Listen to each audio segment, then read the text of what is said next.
Welcome everybody.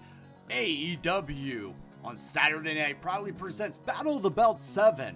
I'm your host, Bryan, the Hype, Ballard, and I'm back at it here on Tap Out Talk, giving you the results and thoughts. We got a long time appearance from Shawn Spears, who we haven't seen in a very long time. And we also got Luchasaurus in the main event with none other than Captain Charisma Christian Cage. So without further ado, let's get in, because we actually got some blasts from the past favorites as well in this one that we haven't seen in a long time. So up first in that, one of those favorites is going to be Lance Archer. We haven't seen Lance Archer, I feel like, in a long time here in AEW land, with the ever legendary Jake the Snake Roberts. In this case, we got AEW International Champion Orange Cassidy defending his title, going up against the Murder Hawk Lance Archer. AEW International title on the line. Orange Cassidy's 16-0. Lance Archer is 60-11 as a record. That's impressive. And Bryce Redberg is going to hold the title on this one as the referee. So we've got Archer wasting no time immediately, right away, going in, rushing on Cassidy and taking it to him. Cassidy tried to escape, and sometimes, but he did, sometimes he didn't. And one time he actually just rolled right into Jake the Snake Roberts, working the gimmick with the slow kicks in the pockets, and then putting his hands in his pockets. And then Roberts made like he was going to go punch him, but he actually never did. He never got involved. Instead, Archer came to the outside and threw him around some more, and then he started randomly beating up his security guys. Cassidy kind of got in on it himself, and then once he regained control, he body slammed the security guard on top of Archer and then tried to bury him with a couple others too. It really didn't work. We get a quick commercial break, and then we get Cassidy still getting tossed around. Once we're back, and they're really showing the strength of Lance Archer. Archer was a very promising athlete when he was year one of AEW, and really thought he was going to be the monster of AEW land, but it just never really panned out for some reason with him. Cassidy, on this case, as we go a little bit further in the action, they took their time, just kind of, they're outside. A lot of this match was outside, battling back and forth. We get, he does Jake the Snake's DDT, he looks right at him. It was kind of a cool little moment from Orange Cassidy, but then they took their time getting back in the ring with the referee counting the whole time. They were on the apron, and Orange noticed the ref was at 9, so he punched Archer off and climbed back into the ring himself, and that was it for the match. So at this point, we did get a win by Orange Cassidy, defeating Lance Archer via countout to retain the International Championship. So the match itself, I did enjoy. Not all matches have to be a crazy long blockbuster, but I mean, it did, serve a purpose, and it did just kind of get Orange Cassidy. I like the countout decision here. I think it gives the idea that Orange Cassidy was able to survive, a interaction with Lance Archer and Jake Roberts. So I guess, that kind of tries to help their character a little. But commentary tells us the history was just made because this was the first countout of Battle of the Belts history, in the history of the event. Now, mind you, that's only 6 events prior to this, 7 total. But personnel attends to Cassidy for his hand. And then we go on to the next, part of the show where we get a little bit of Tony Schiavone in the ring. And he welcomes the Acclaimed, always a favorite on these shows. And then with Billy Gunn, Max raps, and he mentions Jonah Hill and Therapy, while also getting cheap hometown pop from Calgary, mentioning the Calgary Flames, and everyone just, loves them. But ultimately, we get the Scissor Me Daddy Ass. Schiavone told Daddy Ass his group is hot, and Calgary is hot for the Acclaimed. The fans cheered loudly, which, we definitely looked at. He said they would love him back, and he also really loves cowgirls. That was a little weird. That's kind of Daddy Ass's thing, so, there it is. But he said he plans to scissor everyone, and then we get a big pop for that from the crowd, so the crowd just loves it. He laughs all while saying that they have something to do, so he lets Max take over the mic, and Caster says he's accepting QT Marshall's challenge for Royal Rampage, and he plans to burn them on the microphone and in the ring. Anthony Bowen says they have another announcement. He says that after 2 months of climbing up the Trios division, they will be getting a rematch for the Trios title in his hometown on Collision the very following week. Last but not least, he asked everyone to throw up the scissor sign, and the director gets a shot of the whole crowd doing it, and everyone just loves him.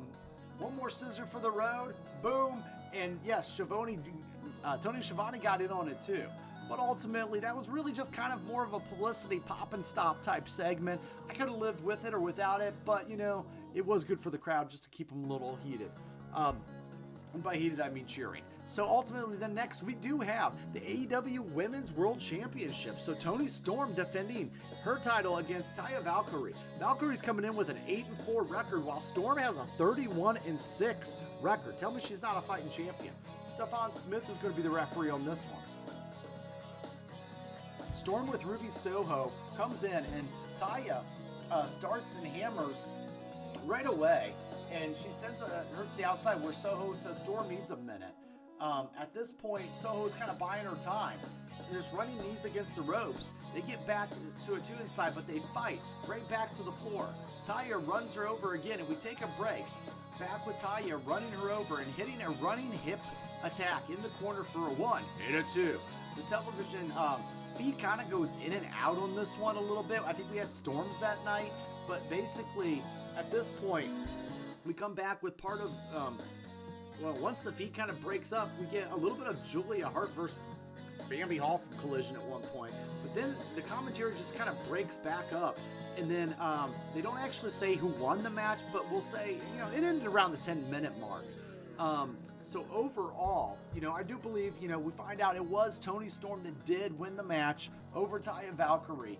But it was a little hard to watch this one with all the interference that was going on. And I know AEW couldn't really control that. So basically at this point, we fast forward through the show, knowing that Toni Storm, did indeed retain. But we then get Tony Khan and Martha Hart out to present Willow Nightingale and Ricky Starks with their titles and their trophies for winning the Owen Hart Invitational. She gives a speech about the greatness of Calgary. Really a good idea to have this in Calgary when you're going to do the presentation, and what it meant for them carrying on Owen's legacy. So at this point, they cut right to the presentation of this, and Schiavone introduces the 2 winners. So we do get Willow Nightingale, who won the honors of the female tournament, and we got Ricky Starks, who won the male tournament. And kind of looking back, this was the right call for Ricky Starks to win this one, instead of CM Punk, obviously. But we get a chance for Owen to come out. It was just a nice little feel-good segment. I like to see that they made a big deal of it. Just like they did in the past with the pay-per-views with Britt Baker and Adam Cole winning the first go-around. But ultimately, we get a little bit of just kind of commentary, and then we go right back over to some more matches. And speaking about going over, check us out on thefansprowrestling.com.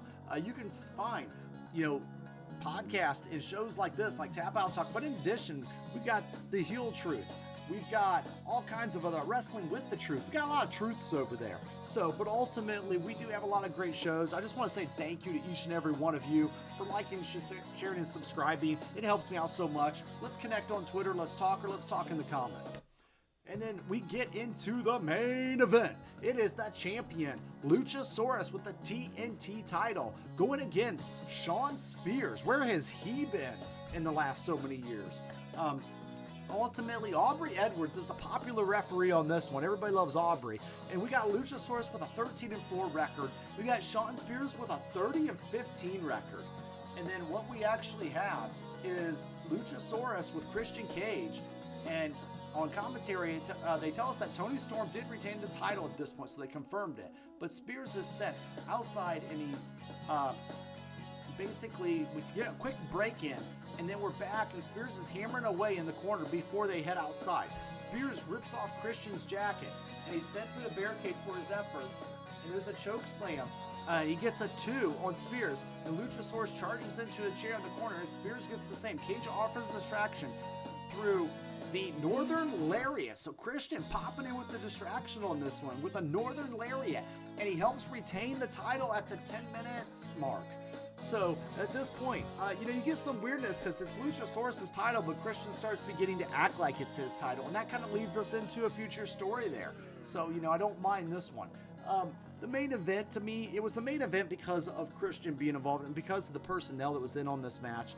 But ultimately, I don't know if it was the match of the night overall.